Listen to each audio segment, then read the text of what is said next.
Hola a todos y bienvenidos a esta nueva clase en donde vamos a seguir repasando la historia de la tipografía. En la anterior clase vimos toda la parte correspondiente con la historia de la escritura a mano, y terminamos justo con el invento de la imprenta, un invento clave que se produjo en 1440 en Maguncia, en Alemania, por parte de Johannes Gutenberg. Como ya vimos, este invento consigue que la impresión de libros se pueda hacer de manera masiva, ya que abarata los costes y el tiempo que se necesita para reproducir miles de ejemplares del mismo libro. De esta manera, el conocimiento se puede expandir hacia todos los lugares y, por supuesto, con los libros van las ideas. ¿Y cómo funcionaba este gran invento? Tenemos que entender que esta primera imprenta funcionaba a partir de los llamados tipos móviles. Estos tipos móviles eran básicamente como piecitas de plomo, como vemos en la imagen. El plomo era el metal utilizado, ya que se podía moldear fácilmente y no era tan caro como otros. Y entonces aquí a la derecha, en esta siguiente imagen, vemos un poco ese proceso a través del cual se generaban los tipos móviles, es decir, las letras. Por ejemplo, para generar esta R, si vamos paso a paso, primero con un punzón se realizaría la contraforma de la R, no la forma, sino la contraforma, es decir, los espacios en blanco que encontramos en la letra en su interior, cincelarían ese molde alrededor de esa contraforma para generar como un punzón con la misma contraforma. Luego se le daría la vuelta, estamos ya en el 3A, para a través del martillo como imprimir esa contraforma en otro molde. Estamos en el 3B, pasaríamos de nuevo con el punzón a cincelar la forma correspondiente a la contraforma alrededor. Otra vez el mismo proceso, una vez que tienes ese punzón ya con la R bien definida, le das la vuelta y a través del martillo generas esa impresión en otro molde. Estamos en el 4B, a partir de ahí pasaríamos a utilizar una especie de encofrado donde se vertería el plomo para generar el molde definitivo, que finalmente se le daría la vuelta para que una vez colocado sobre la imprenta pudiéramos imprimir la letra en la posición correcta. Antes de seguir adelante, me gustaría destacar que previamente a la invención de la imprenta se utilizaba un sistema que podría ser medianamente parecido, es la silografía. El origen etimológico de la palabra nos habla perfectamente de qué es lo que significa silografía. Es una palabra que proviene del griego, silón, que significa madera, y grafe, que significa inscripción. Entonces, básicamente, con la silografía se conseguía hacer inscripciones en la madera. Es una técnica que comienza en China a finales del siglo VI y, como hemos dicho, pues consistía en grabar en la madera diferentes figuras o letras, textos, ilustraciones, lo que quisiéramos. Luego se recubría de tinta y se prensaba sobre papel o tela para generar el dibujo de ese relieve. Esta técnica permitía publicar panfletos, etiquetas y trabajos de pocas páginas, como podemos imaginar, pero aún así se utilizó para transmitir todo tipo de conocimiento, desde el conocimiento lúdico hasta el científico o el religioso. Durante la Edad Media en Europa fue una técnica muy utilizada. Bien, y siguiendo con la imprenta, tenemos que tener en cuenta que veníamos de una tradición de escritura manual, por lo que esos primeros tipos móviles, esas formas de esas letras, que ahora llamamos tipografía, en un primer momento van a reproducir la escritura manual que imperaba en aquel entonces. Es decir, la imprenta va a reproducir las formas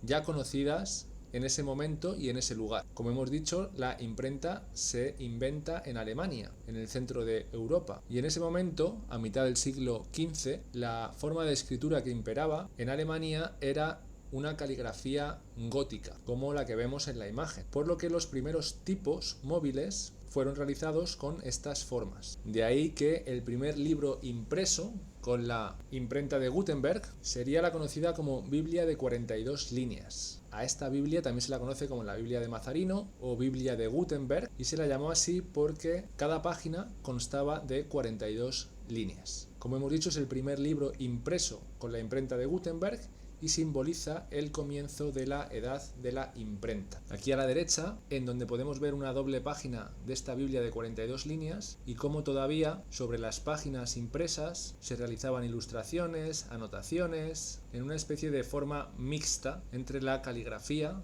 y el sistema más industrial que nos permite la imprenta. Y precisamente a estos libros que nacieron inmediatamente después de la invención de la imprenta se les conoce como libros incunables. Incunables es una palabra que proviene del latín, que significa en la cuna, es decir, son los primeros libros realizados con la imprenta, por lo que siguen teniendo ese aspecto de escritura caligráfica, no se alejan mucho de su pasado más reciente.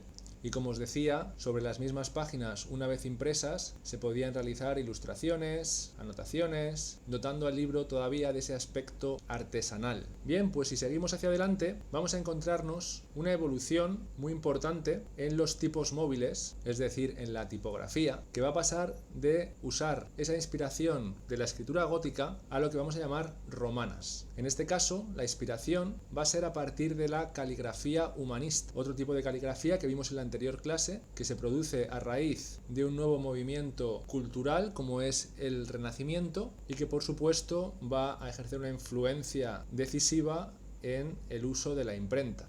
Este movimiento, el Renacimiento, se desarrolla principalmente en lo que conocemos hoy como Italia, que en ese momento en realidad no era un único país, sino que estaba formado por diferentes ciudades-estado, como podían ser Florencia, Roma, Venecia, Bolonia, Mantua, por lo que enseguida el negocio de la imprenta se trasladó a este gran polo de desarrollo cultural y artístico. En concreto se trasladó a un monasterio cerca de Roma en 1465 y aquí podemos ver cómo esos tipos móviles van a pasar de una inspiración gótica a una inspiración basada en la caligrafía humanista. A estas tipografías las llamaremos romanas. Y es en este momento cuando emerge la figura de Nicolas Jenson. Estamos alrededor de 1470 y ahora nos trasladamos a otra de esas ciudades-estado, en este caso Venecia, en donde Nicolas Jenson realizará lo que se conoce como la primera tipografía serifa romana. Aquí a la derecha podemos ver un ejemplo con un pequeño texto con la tipografía de Jenson en aquel entonces y justo debajo la tipografía que ha diseñado Adobe, que podemos descargarnos a día de hoy fácilmente y que se llama Adobe Jenson Pro. Como vemos es prácticamente idéntica al original. Hay que destacar también que Jenson en esta tipografía introduce una innovación como es el uso de la caja baja y la caja alta dentro de la misma familia tipográfica, de tal manera que podamos usar ambas de manera proporcional y armónica. Este concepto de la caja alta y de la caja baja, que es tan recurrente y tan usado hoy en día en el mundo editorial, podemos decir que surge en este momento y el mismo nombre de caja baja y caja alta viene dado por cómo se situaban los tipos móviles en estas estaciones de trabajo, en donde digamos que las letras en mayúscula se colocaban en las cajas altas, en las cajas que están arriba, lo vemos en la figura, las cajas altas tienen las mayúsculas y las cajas bajas contenían las minúsculas. Esto era debido a que las minúsculas se usaban más que las mayúsculas y entonces tenían que estar más a mano. Aquí podemos ver un texto con esa tipografía Jenson original diseñada alrededor de 1470, en donde destaca, como decíamos, el uso de mayúsculas y minúsculas, caja alta y caja baja, en el mismo texto de una manera proporcional y armónica. A partir de esta tipografía, de la tipografía Jenson, que tiene una importancia, podríamos decir, capital en el desarrollo del resto de tipografías, se empiezan a realizar copias por parte de los diferentes maestros artesanos que se dedicaban al negocio de la impresión. Tenemos que tener en cuenta que estamos alrededor de finales del siglo XV y las personas que se dedicaban al desarrollo de las tipografías no eran diseñadores o artistas como los conocemos hoy en día, sino que eran artesanos pertenecientes a diferentes gremios. De esta manera, la tipografía que era tendencia en un momento dado, pues se replicaba por parte de los diferentes artesanos del gremio. Aquí vemos algunos ejemplos y llegamos entonces a otra figura, la figura de Francesco Grifo. Nos encontramos ahora en otra ciudad-estado de lo que conocemos hoy como Italia, en este caso Bolonia, y estamos terminando ya el siglo XV. Francesco Grifo será la persona que desarrollará la tipografía que pasará a la historia con el nombre de Bembo y que ha llegado incluso a nuestros días. Podemos descargarla también con mucha facilidad en internet. Es una tipografía que se basa en la Jenson, en la que acabamos de ver, y que se va a llamar Bembo por el nombre del escritor Pietro Bembo, escritor del tratado llamado De Atnea. En este tratado se utilizará esta nueva tipografía y cosas del destino, al final el nombre de la tipografía no será la del diseñador, llamémoslo así, sino la del escritor Pietro Bembo. ¿Y por qué es importante esta tipografía? Porque Francesco Grifo introduce el concepto de las itálicas. Aquí podemos ver una doble página de ese libro del Tratado de Atnea, una doble página escrita enteramente con itálicas.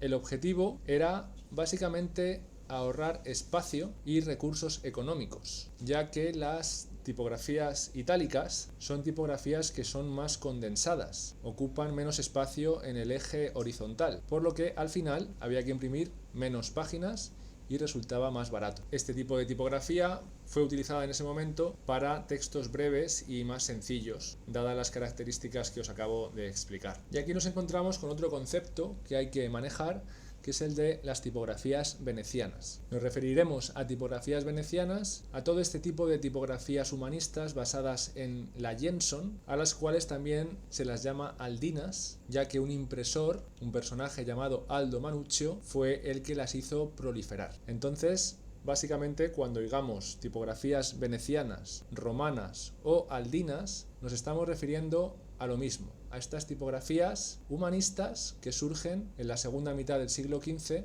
en diferentes ciudades-estado de la Italia del Renacimiento. Aquí a la derecha vemos un texto usando la tipografía Bembo que ha realizado la foundry llamada Monotype. Siguiendo adelante en la historia, nos adentramos ya en el siglo XVI. Y en el siglo XVI ocurrirá un acontecimiento histórico de gran importancia como es la Reforma Luterana. Se produce aproximadamente alrededor de 1528 a partir del Concilio de Trento, y haciendo una rápida aproximación a este acontecimiento histórico, podríamos decir que la Iglesia romana se escinde en dos, surgiendo la que será conocida como la Iglesia protestante. Martín Lutero, un monje y teólogo alemán, criticaba a la Iglesia por la venta de indulgencias, así como la venta de cargos eclesiásticos y la autoridad papal. Martín Lutero escribiría entonces la lista de proposiciones para un debate académico conocido como las 95 tesis, que dio comienzo a la Reforma protestante. Centrándonos un poco más en lo que nos atañe a nosotros, esta reforma luterana tuvo como consecuencia que se realizase la primera traducción de la Biblia al alemán. Se buscaba acercar la Biblia, un libro sagrado que muy poquitas personas podían tener en su poder, al común de los mortales. Para realizar esta obra, la tipografía se usa como elemento de diseño y como herramienta de propaganda, como podemos ver en la imagen. Y se vuelve al uso de tipografías góticas como símbolo de la ruptura con la Iglesia romana. De cualquier manera, también en Alemania había figuras que estaban más ligadas a la corriente renacentista. Cabe destacar la figura de Alberto Durero, que es muy conocido por sus pinturas, dibujos y grabados, así como por sus escritos teóricos sobre el arte. Alberto Durero también realizaría ensayos y estudios sobre las tipografías. En la imagen de la derecha podemos ver uno de sus análisis anatómicos de las diferentes letras, en donde se buscaba una geometrización en base a proporciones, geometría y relaciones matemáticas. Siguiendo adelante en el siglo XVI, el negocio de la imprenta se trasladaría a París, en donde surgen dos figuras muy relevantes como son Robert Estienne y Simon Collins. Estas dos figuras van a crear su propia imprenta y van a desarrollar una idea en donde las tipografías van a mezclar diferentes conceptos como son los escalados en el tamaño, el uso de versalitas e incluso las itálicas dentro de una misma familia. Este nuevo concepto tipográfico se lo van a encargar a un grabador llamado Claude Garamond. Probablemente el nombre de Garamond os suena porque es una tipografía que también ha llegado a nuestros días y que es muy conocida, y aquí la podemos ver en comparación con la Bembo que habíamos estudiado antes. Si os fijáis detenidamente, son prácticamente idénticas, a excepción de cómo Garamond resuelve las serifas o los remates. La tipografía Bembo tiene unas serifas mucho más angulares, mientras que Garamond las resuelve con formas más curvadas y orgánicas. El resto de características anatómicas de una tipografía y otra prácticamente es igual. Pero como decíamos, la tipografía Garamond será la primera que incluya las itálicas en la misma familia y se empieza a usar esta tipografía como un segundo nivel de lectura para apuntes y aclaraciones. De esta manera la itálica queda integrada con la romana en la arquitectura base de la familia tipográfica, pero también la itálica va a mantener un marcado carácter caligráfico y va a resultar más condensada para ahorrar espacio en las publicaciones. Siguiendo adelante en el siglo XVI, nos encontramos alrededor de 1567, ya en la segunda mitad, en donde vamos a destacar a un último personaje llamado Christopher Plantin. Este personaje va a ser relevante porque va a ser el primero que empiece a trabajar el business de las tipografías tal y como se hace a día de hoy de manera moderna. Es decir, previamente a él, los impresores trabajaban con una única tipografía. Pero Christopher Plantin, en su taller, va a empezar a contratar a diferentes artesanos para fundir y realizar diferentes tipografías que va a comercializar, surgiendo así el concepto de la foundry y del espécimen tipográfico. Este espécimen tipográfico es, digamos, un catálogo en donde se muestran todas las virtudes que tiene una nueva tipografía que tú quieres vender. Entonces vas a mostrar, apoyándote en recursos gráficos, todas las derivadas que tiene esa tipografía, ya sean mayúsculas, minúsculas, itálicas, los numerales, los diferentes glifos, hoy en día pues negritas, condensadas, etcétera, etcétera. Desarrolla entonces lo que vemos en imagen, que es ni más ni menos el primer espécimen tipográfico. Hemos llegado, por tanto, al final de nuestra presentación, en donde, resumiendo, hemos visto dos grandes grupos de tipografías. Las tipografías góticas, que dan lugar al inicio de la imprenta, y a los llamados libros incunables, y también hemos visto las tipografías venecianas. Estas tipografías venecianas también se pueden llamar tipografías romanas o aldianas y son herederas de la caligrafía humanista del Renacimiento. Dentro de este tipo de tipografías hemos destacado algunas que han llegado hasta nuestros días, como son la Jenson, la Bembo o la Garam. Bien, pues lo vamos a dejar aquí y nos vemos en la siguiente clase.